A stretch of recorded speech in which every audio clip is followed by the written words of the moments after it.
Vengurla is a port town in southern Konkan, around 109 kilometers from Goa. Today, it's just a small town, not as famous as other tourist destinations, but it is growing. Uh, and it has wonderful beaches, temples, scenic beauty, uh, and it's also my birthplace. So it's my mother's hometown, and I've been going there almost every year. We have a home over there, second home, and since childhood I've been visiting Vengurla, but I had no idea about its rich history. I had just heard that there was a Dutch factory somewhere in Vengurla, and it was once upon a time a big city, big trading hub.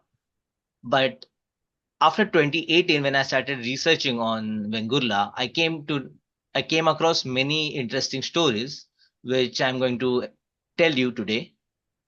So, starting with the etymology, Vengurla, I couldn't find what its actual meaning, and nowhere it's mentioned what it actually means and from where it is derived from. But people say it means Veng, like something which is left out after a hug, according to Konkani. So like Veng and means hug and Urla means left out. But I feel it's a fake etymology because people make up their own meaning when they don't find a real one. So this is what I feel. Vengurla, before the rise of Vengurla, okay, so the earliest reference to what we today know as Vengurla can be derived from what sources we had back in the time. So the periplus of the Athenian Sea have mentioned Sesekrene, a group of rocks on the ocean, and it is understood that these rocks are the Vengurla rocks, which is away from the port, and that could be the earliest reference to Vengurla. Other reference to what we think is Vengurla is the Bamda harbor mentioned in Portuguese records from 16th century. So it is Banda is a town very close to Vengurla, and Banda is not a coastal town. So the coastal town closest to Banda is Vengurla, and that's why it is believed that Bamda harbor could be Vengurla. The earliest proper references to Vengurla comes from the Dutch, French, and English travel accounts from Italian officials. They mention the place as Fingarle, Mingrela, and Vingurla. Now, these could be just a wrong pronunciation or maybe lost in writing name of the original town. So finally, we reach the Vingurla, which later becomes Vengurla. Before rise of Vengurla, in the 17th century, it was the Portuguese Empire, the colonial empire, which was spread around most of Indian subcontinent. The Portuguese had territories in Malabar, Goa, Coromandel, Bengal, Gujarat. Their capital was a strong was in Goa, which was originally a stronghold of the Bijapur Sultanate and also the second capital of the Bijapur Sultanate under Adil Shahi dynasty. It was growing at such a great rate that the Portuguese were planning to turn it into Rome of the East. And this could have become the Rome of the East if it weren't for the Dutch. So the Portuguese influence was growing, and where Portuguese were expanding in Goa was originally the territory of Adil Shahi dynasty of Bijapur.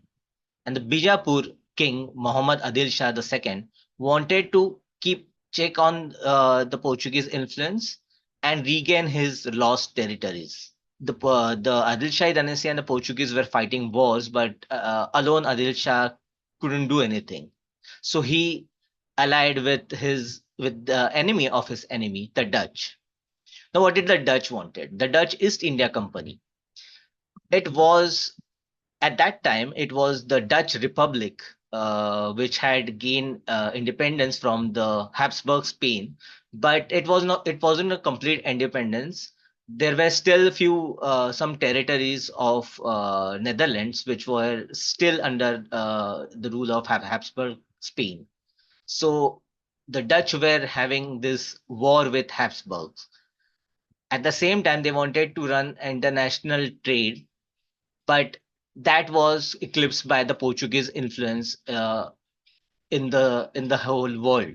So Portuguese were there in Brazil, in South America, in Africa. They were there in Indian subcontinent, and they were also in Southeast Asia and East Asia. At the same time, the Portuguese had a succession crisis, and the king of Portugal, the Habsburg king of Portugal, had succeeded to the Portuguese throne, combining the two countries into one, forming the Iberian Union. Now, the Spain, the Dutch were the enemies of Spain, and due to this Iberian Union, that the problem of the Spanish became the problem of the Portuguese, and that's why the Dutch and the Portuguese became a very greater enemies than they were before. So if the Dutch wanted to have an entry into the Indian subcontinent, they must stop the growing influence of the Portuguese. Now, how they plan to do that? By blocking Goa from the rest of the Portuguese colonies. What? So Goa. So now today we think of Goa as a state, but back in the day, Goa was a city. It was the city which later became the name of that state. And this Goa we are talking about is Old Goa. The Dutch started their first blockade of Goa in 1636, and it went on till 1644. Now this blockade, they did this time they had blocked the Manvi River for an entire month in 1604, and later for 2 months in 1606. Now this was a big blow to the Portuguese, and they also realized that they need a better defense mechanism against these blockades. So this is why the fort of Aguada was constructed in later years. At the same time, the Dutch realized that they can't do it. They can't just simply keep on blocking the Portuguese ships in Goa. So what they did was they made an alliance with the Adilshai dynasty, and they secured a place for their port called Vengurla. Now they established a factory at Vengurla. The envoy of Dutch East India Company, Johan van Wist, secured this permission from Muhammad Adil Shah in 1638, and built a fortified city in Vengurla, a fortified factory in Vengurla, which was protected by walls, bastions, guards, cannons, and they began they this block this it was the intention behind this factory was not just for trade, but to refresh the Dutch ships which were going to blocking the Portuguese trade. And the factory was completed in 1650. Now we think of fact when we talk about factory, we think of something which is where something is manufactured. But back in the day, when somebody said factory, it meant a kind of special economic zone, which included warehouses, lodges for the people. It was an ecosystem, and also defense was an important part of it. So the Dutch factory was completed in 1650s during the first blockade, and when they were ready, they went for the second blockade later on. So this is the map of the original Dutch factory. There it was, apart from fortification, they were protected by a moat with only one way for the entrance. So why they chose Vengurla? Apart from its close proximity to Goa, it was also a place where textiles, salt, millets, cardamoms, and other products were found. It was already an important port before the Dutch took over. Under the Adil Shahi dynasty, it was the most important port of the Bijapur Sultanate after they lost Goa. Apart from that, it Vengurla was also well connected with hinterlands for inland trade from the Parpoli Ghat and the Ram Ghat. And because it was a territory under an allied kingdom, it was very safe for them to operate. This is a painting of the Dutch factory in 1690. It seems to be very different from what it became later on. We'll come to that later. So the second blockade of Goa began in around 1657 and went on till 1662. And this time they successfully blockaded the Marmagoa harbor and the whole Goa for around 1 year in 1638.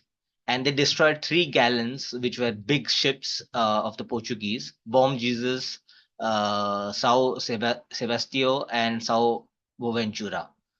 Uh, During this time, there were two main battles fought with the Portuguese, and this battles and these wars were not restricted to Goa and India, but they were happening in as far as in Brazil, and also as far as in Japan. So this was a global battle which where they were fighting. Eventually, there were casualties on both the sides, and the Portuguese loss was far greater. What happened was the economy of Goa went down quite a bit, and they were able to block ships that were going from leaving Goa, going to different parts of the Portuguese Empire, whether it was Lisbon, Malacca, or any other places. Eventually, the Portuguese had to give up on their influence in India, while the Portuguese. So in 1661, the Dutch and the Portuguese signed a treaty at Hague, according to which the Dutch lost their territories in Brazil, while they gained all the Portuguese territories in the Indian subcontinent, which were the Malabar, Ceylon, which modern day Sri Lanka, and also the Coromandel coast.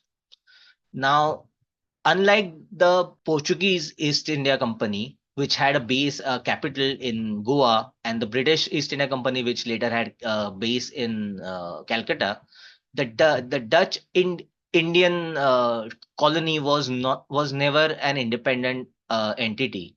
It was controlled by the Governor General from Batavia, which is modern day Jakarta in Indonesia, and therefore all these Dutch provinces were came under the Dutch East Indies, which was the Dutch colony in Southeast Asia. Earlier, when Vengurla was set up, it was directly controlled by the Governor General from Batavia, but before 1673. But after 1673 to 1676, when Vengurla became an important trading hub, it came under the Surat Directorate.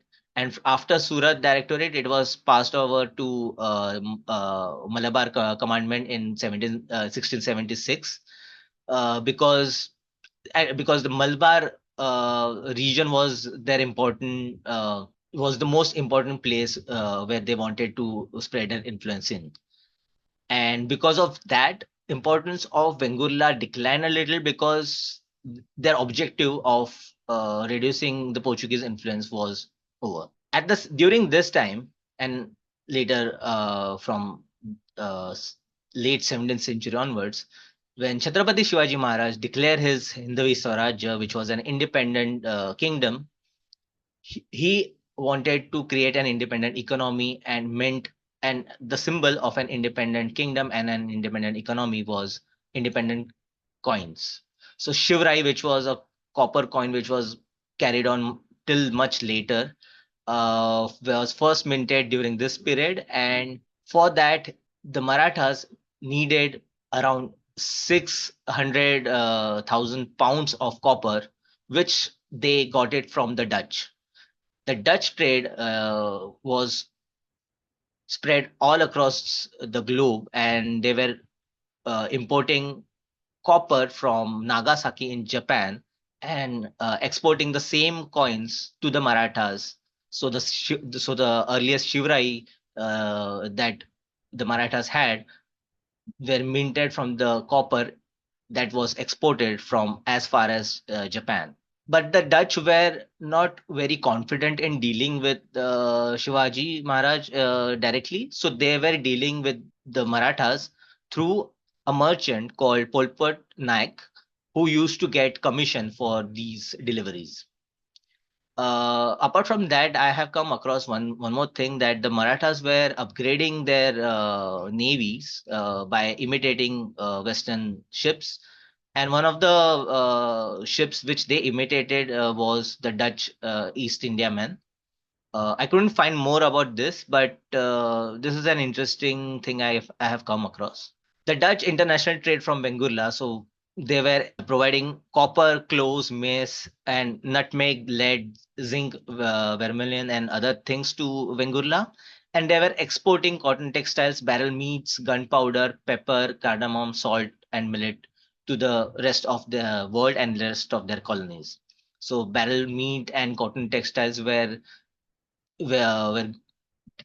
exported to Batavia, while pepper and cardamom was exported to Persia. Escape of a Mughal prince. So what before this, let's have a backstory of what actually happened. When Jaswant Singh of Jodhpur died, Mughal Emperor Aurangzeb, declared his successor to be someone who was very close to him, and the wife of Maharaja Jaswant Singh wanted his son Ajit Singh, who was a baby back then, to succeed to the throne. And the famous Durgadas Rathod, who was a general of Marwad, he had this discussion with Emperor Aurangzeb to make Ajit Singh the successor instead. So what Aurangzeb did was, he said, "Ki, okay, I will do that, but I'll brought him up myself, and I'll convert him to Islam." And that created a very big strife between Aurangzeb and the royal family of Jodhpur, and this led to a rebellion of Rajputs, which were joined by also the kingdom of Mewar, because the wife of Maharaja Jaswant Singh was a Mewar princess of Mewar, and this rebellion had begun. And to win them over, Aurangzeb sent his son Prince Muhammad Akbar to deal with the Rajputs. But what happened was, Durgadas convinced Prince Muhammad Akbar, who also had some strained relations with his father, and he convinced him to switch over and join the Rajputs in this rebellion. And they promised him that they would dethrone Aurangzeb and make him the emperor instead. So Muhammad Akbar joined the rebellion, and it was going well as per plan. But then Aurangzeb played a trick. He sent a letter meant for Prince Akbar, which was meant to be intercepted by the Rajputs. In the letter, he mentioned that, wow, what a great idea. You made them feel that you are on their side, but we will ambush them and destroy the Rajputs once and for all. Because of this letter, the Rajputs thought that, okay, the Muhammad Akbar is betraying us, and that's why they abandoned him in the middle of the battle. Now, Prince Muhammad Akbar was on his own, and he had to flee. Later on, Durgadas Rathod realized that this was a trap, and Akbar was not going to betray them. So he helped Akbar get safe haven in the Maratha territory. At that time, Chhatrapati Sambhaji was ruling the kingdom, and he also took took in Prince Akbar and even promised him that he will help him regain his throne later period. But what happened was Chhatrapati Sambhaji also got busy with his wars with the Portuguese and the Siddhis and the Mughals, and Prince Akbar realized he won't be able to help me out, and I need to find someone else. So he took refuge in the Dutch factory at Vengurla for some time before giving up entirely and leaving for Persia. So it's from the port in Vengurla he left to Persia and went to Iran. And because his mother Dilraz Banu, who was a Safavid princess, he was related to the Shah of Iran, and he sought help of the Shah of Iran to defeat Aurangzeb and get the throne for himself. But the Shah of Iran didn't agree to this, and he promised him that after Aurangzeb dies, I will help you secure the throne. But unfortunately for him, Akbar died 1 year before Aurangzeb could die. So this was sad story. So this is the older map of Vengurla from the 1600, and this is where the original, I mean the Dutch factory used to be, and this is the Dutch flag you see here over here is where the current port lies. So on the right side we see the map of today where the Dutch factory is somewhere in the hinterland, and uh, the actual port of Bengola is somewhere very close to the sea. Now back in the day, this creek was deeper, and the ships used to be boarded from that side. But as time passed and the sizes of the ship increased, and also the water levels of the creek decreased, this became an impossible place for the port to be. So today, while the port is at the very east of of Vengurla, point of Vengurla, and east point of Vengurla, the Dutch factory where it is located was the original port back in the day. Today there is nothing, like you won't be able to recognize it as it was back in the day. And from here, it was Prince Akbar must have escaped to Persia. After that, what happened was the Emperor Aurangzeb invaded Deccan and then the whole of South. When he took over Vengurla, his other son destroyed the Dutch factory because they had given refuge to his rebellious son. Due to political instability and safety issues, the factory was abandoned in 1685, and because the Dutch had Malabar and other places where trading was safer, they seized their operations in Vengurla in 1692. After that, Vengurla became a naval base of the Savantwadi kingdom. The kingdom of Savantwadi, or the Savant, where rule was ruled by the Savants, the Bhosle Savants, earlier at headquarters at Hodawda, and later on moved their capital to Savantwadi. They were originally the Sardesais under the Bijapur Sultanate, and later on during the Maratha Empire. But what they used to do is whenever a central power used to get weaker, they used to declare independence. Now they had this title called Sardesais. And as per Treaty of Varna, when the House of Chhatrapati was divided into two kingdoms, one at Satara and the other at Kolhapur, it was Savantwadi would have fallen under Kolhapur.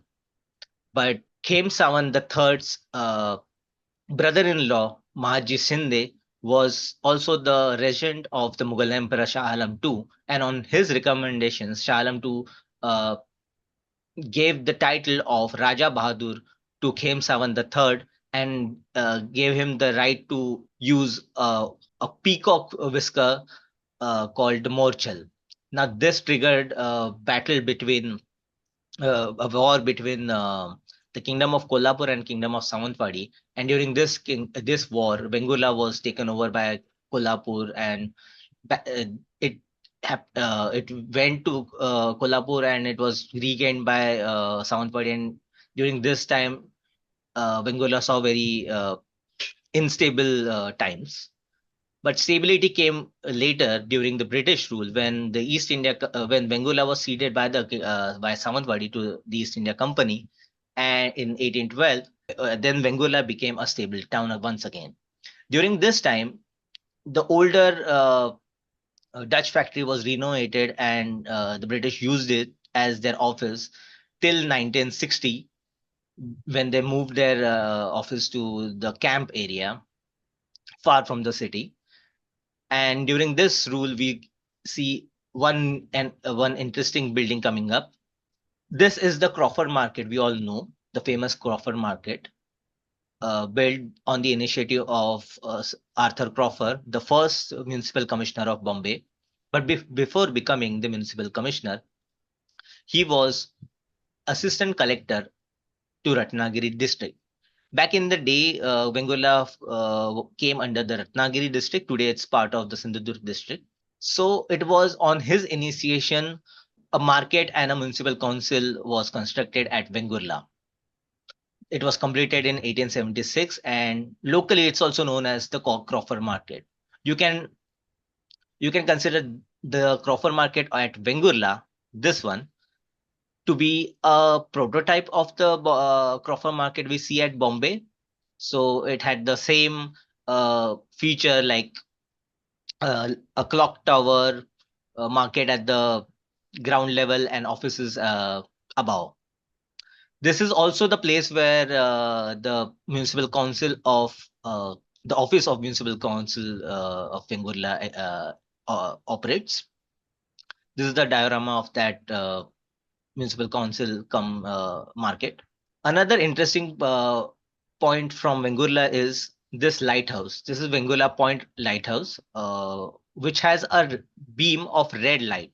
Now, this is unusual because usually the light is like the beam of light is white. So this is red because it is to alert the approaching ships from entering Vengurla, because of the Vengurla rocks that we have away somewhere outside, like at some few meters away from the sea, from the coast.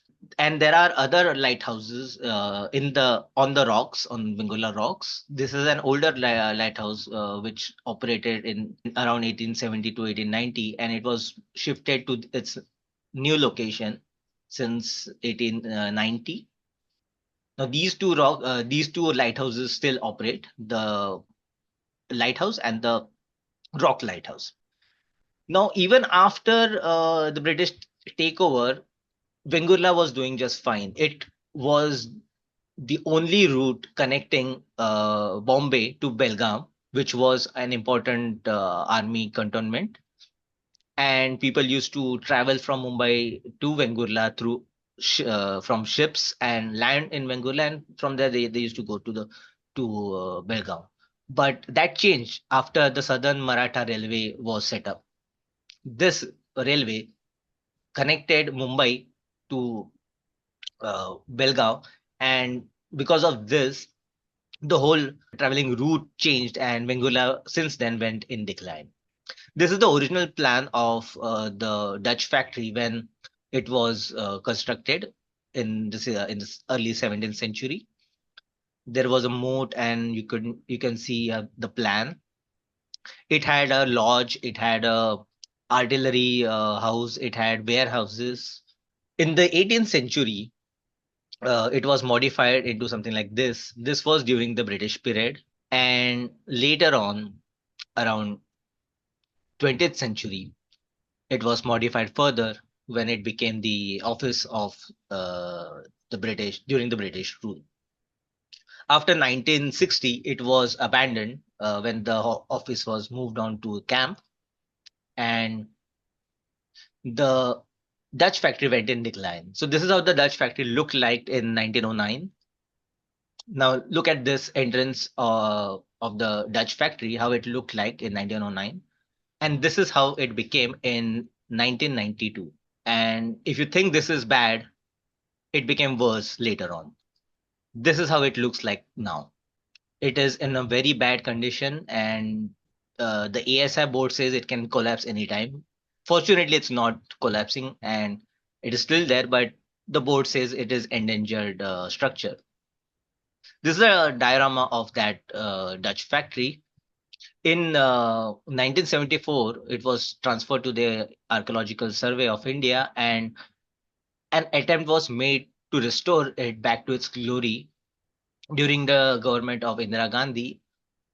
And they had planned to collaborate with the Dutch government to restore this factory, but it never took off, and now it's on verge of collapse. Vengurla today.